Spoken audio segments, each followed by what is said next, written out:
Welcome to the Deep Dive. Today we're digging into the musical world of Oleg and Natalia Butman. Right, a really dynamic jazz duo. We've got quite a bit of material here, their backgrounds, how they got together, family ties, even their time in the New York scene. Yeah, a lot to unpack. Our mission basically is to pull out the most interesting threads for you from all this. Okay, let's start with Oleg. He got into drums super early, right? Like 8 years old in Leningrad. Exactly. And was playing professionally in a rock band by 15. Pretty impressive start. Then he studied jazz properly at the Mussorgsky College. Collaborated with his brother Igor, of course, and David Goloschkin. Both big names. He was already pretty established in the USSR scene before he even left. And then in 1990, he makes the move to the U.S., spends 2 decades in New York. Yeah, and worked with some, serious American jazz players. Richie Cole, Grover Washington. That Metheny, too. Legends. Absolutely. Then he comes back to Russia in 2010. That return feels important. Yeah. It does, doesn't it? After making a mark internationally. Okay, so what about Natalia Smirnova Butman? Well, her path was a bit different. Started with a classical foundation. Oh, okay. Then moved into jazz studies at the St. Petersburg Institute of Culture. And she does a lot. Pianist, vocalist, arranger, composer, even writes lyrics. Very versatile. And she also collaborated widely in Russia. Georgy Garinian, Sergei Manukyan, Daniel Kramer. And she had U.S. experience, too. Yep. Worked with people like Joe Hendricks, Dave Libman, Chick Corea, Tony Bennett, Eddie Gomez. Quite the list. Wow. Plus that stint in Finland. Yeah. Performing in a jazz club there for 2 years. Right. It shows a real breadth of experience, performing internationally, working across different styles. It definitely feeds into her music. So how did they actually team up? It seems the key moment was 2007. Oleg invited Natalia to join his group.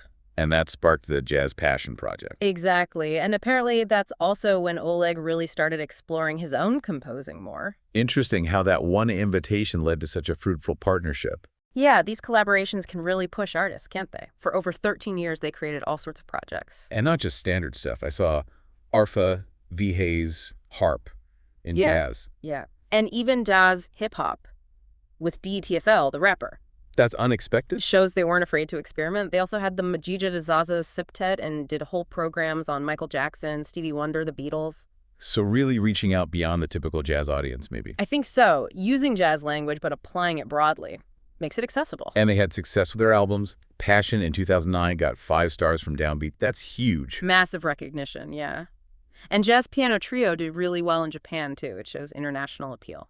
Their Jazz Portraits of Michael Jackson album from 2020 sounds intriguing, too. Definitely. And besides their own albums, they're apparently on over 20 albums by other artists. They perform regularly, too, often at Igor Butman's club. Right, constantly active. And they tour internationally. Yep. Canada, USA, Europe. Mentioned the Edmonton Jazz Festival in 2019, PDX Jazz Festival. They were part of that big UNESCO International Jazz Day concert in St. Petersburg in 2018 as well.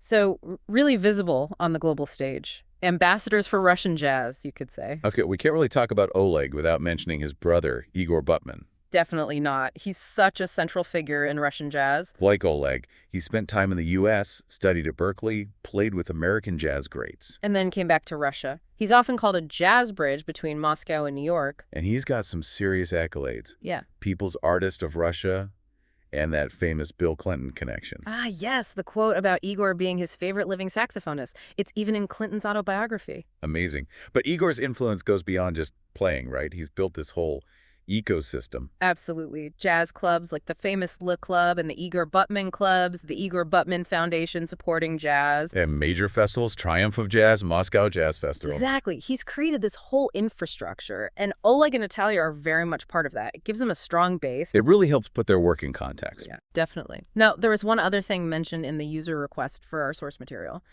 Something about a New York jazz sports scene in the 90s. Ah, right. Involving Russian musicians and athletes. Yeah. Places like Skyrink and O-Bar. Yeah. Now, Oleg and Igor were definitely in New York then, and you had Russian NHL stars like Pavel Bure around too. But do we have anything concrete linking them all up in that specific scene? Well, based on the materials we have for this dive, there's no direct evidence confirming that specific connection between those musicians, those athletes, and those venues. Okay, so it's an interesting idea, maybe something someone heard, but not something our sources verify for us right now. Exactly. It remains sort of anecdotal, at least based on what we've reviewed. Mm. An area for potential future digging, perhaps, but not confirmed here. Got it. So, wrapping up, Oleg and Natalia Butman, it's a story of two strong individual talents merging into this really creative partnership. Yeah, with the diverse projects, international recognition. And clearly operating within and benefiting from the significant jazz infrastructure fostered by Igor Butman in Russia. It really highlights how these things, personal history, family ties, international moves, local scenes, all weave together. Makes you wonder, doesn't it? What other connections, maybe less obvious ones, shape the music we hear? What other hidden networks are out there in artistic communities? A great thought to leave with. Indeed.